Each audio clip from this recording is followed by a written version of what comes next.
anaconda ka, ha? Ikaw talaga, napakalandi mo!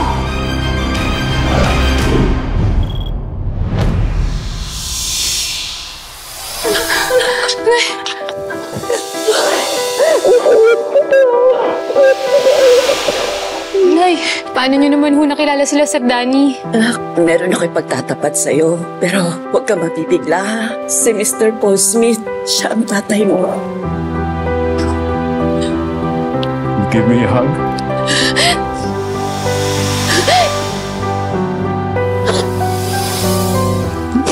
Paano niyo po ako nahanap? Thanks to Danny here. He did all the hard work. We found out na ikaw yung hinahanap namin nung nakita ni Mr. Smith yung kwintas mo. Saan mo nakuha yan?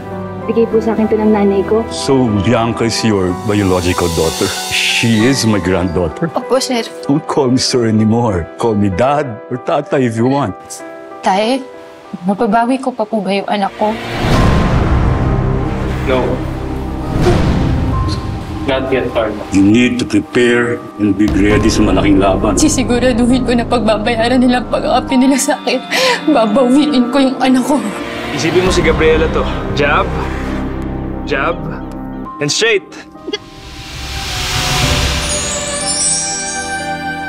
Tingnan mo to! Napabilang ako sa isang international magazine. Sobrang nakakatuwa talaga kasi kaya ako nakapunta dyan dahil sa isang Pinoy community sa New York. Tinulungan nila ako.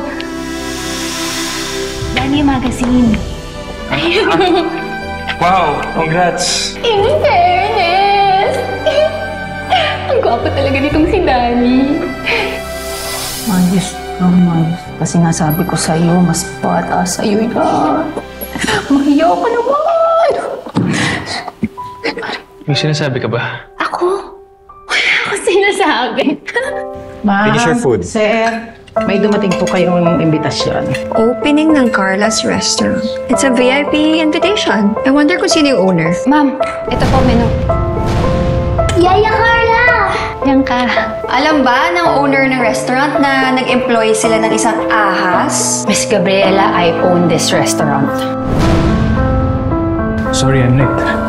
Bakit? Ano nangyari dito? Guess ko na! So, nilandi mo si Danny at ginawa mo.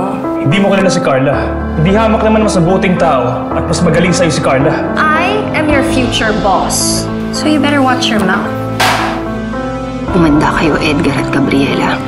Nag-uumpisa pa lang ako.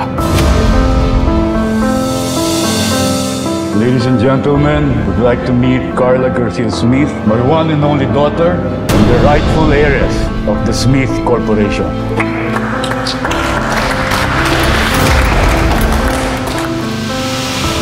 Subaybayan natin ang pagpapatuloy ng ating kwento dito lang sa Tadhana.